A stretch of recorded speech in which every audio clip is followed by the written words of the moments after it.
Actress Sathyapriya மேமோட birthday வந்து பார்த்திங்கன்னா ரீசெண்டாக எதிர்நீச்சல் 2 டீம் எல்லாரும் சேர்ந்து செலிப்ரேட் பண்ணியிருந்தாங்க. அந்த அழகான செலிப்ரேஷன் மொமெண்ட்டை பார்க்குறோம். டேரக்டர் திருச்செல்வம் சார் இருந்தார். ஸோ மற்ற ஆர்டிஸ்ட் எல்லாருமே சேர்ந்து அவங்களோட பர்த்டே ஸ்பெஷலாக செலிப்ரேட் பண்ணியிருக்காங்க. சீசன் 1லையும் பார்த்திங்கன்னா எங்களோட பர்த்டே செலிப்ரேட் பண்ணியிருப்பாங்க. அந்த வீடியோ கூட நம்ம சேனலில் போஸ்ட் பண்ணியிருந்தோம். இப்போ பார்த்திங்கன்னா சீசன் 2லும் அவங்களோட பர்த்டே ரொம்ப சிறப்பாக வந்து செலிப்ரேட் பண்ணியிருந்தாங்க. சீசன் வந்து பார்த்திங்கன்னா பயங்கரமான ஹிட்னே சொல்லலாம். அதில் வந்து பார்த்திங்கன்னா மதுமிதாவை வந்து நடிச்சிருப்பாங்க. ஆனால் இப்போ அவங்கள ரீப்ளேஸ் பண்ணி வந்து பார்வதி நடிக்கிறாங்க. மீதி எல்லா கேரக்டர்ஸும் அதே இதில் தான் இருக்காங்க. கனிஹா, பிரியதர்ஷினி, ஹரிப்ரியா இவங்க எல்லாருமே நடிக்கிறாங்க. அது மட்டும் இல்லாமல் வேலுநாச்சிமுத்து சாரும் பார்த்திங்கன்னா அதில் வந்து ஸ்பெஷலாக வந்து அதுக்கப்புறம் தான் வந்து ஜாயின் பண்ணார். ஏன்னா மாரிமுத்து சாரோட மறைவை தொடர்ந்து அவர் வந்து நடிச்சிட்டு இருந்தார். இப்போ வந்து பார்த்திங்கன்னா இந்த சீரியல் வந்து நல்லாவே ரன் ஆகிட்டு இருக்கு. 2022 தான் ஃபஸ்ட் எபிசோட் வந்து அதாவது சீசன் 1 வந்து ஸ்டார்ட் பண்ணியிருந்தாங்க. 2024 ஜூன்லேயே வந்து பார்த்திங்கன்னா இந்த சீரிஸ் வந்து முடிஞ்சிருச்சு.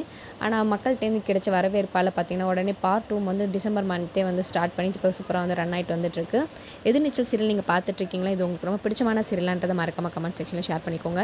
இந்த சீரியலில் எந்த ஜோடி எந்த கேரக்டர் உங்களுக்கு மோஸ்ட் ஃபேவரட்ன்றதையும் மறக்காமல் சொல்லுங்கள். சீசன் 1 இன்னும் நீங்கள் ஞாபகம் வச்சுருக்கீங்கன்னா மாரிமுத்தோட ஆக்டிங் வந்து ரொம்ப பிடிச்சிருந்து நிறைய பேர் வந்து சொல்லிட்டு இருந்தாங்க. வேலுமுத்து சார் வந்து பார்த்திங்கன்னா அதுக்கப்புறம் சூப்பரான ஆக்டிங் தான் கொடுத்துருந்தாரு. ஸோ 2 பேரில் யார் உங்களுக்கு ரொம்ப மோஸ்ட் ஃபேவரட் மறக்காமல் கமெண்ட் செக்ஷனில் ஷேர் பண்ணிக்கோங்க. For more exclusive updates and videos please subscribe our channel.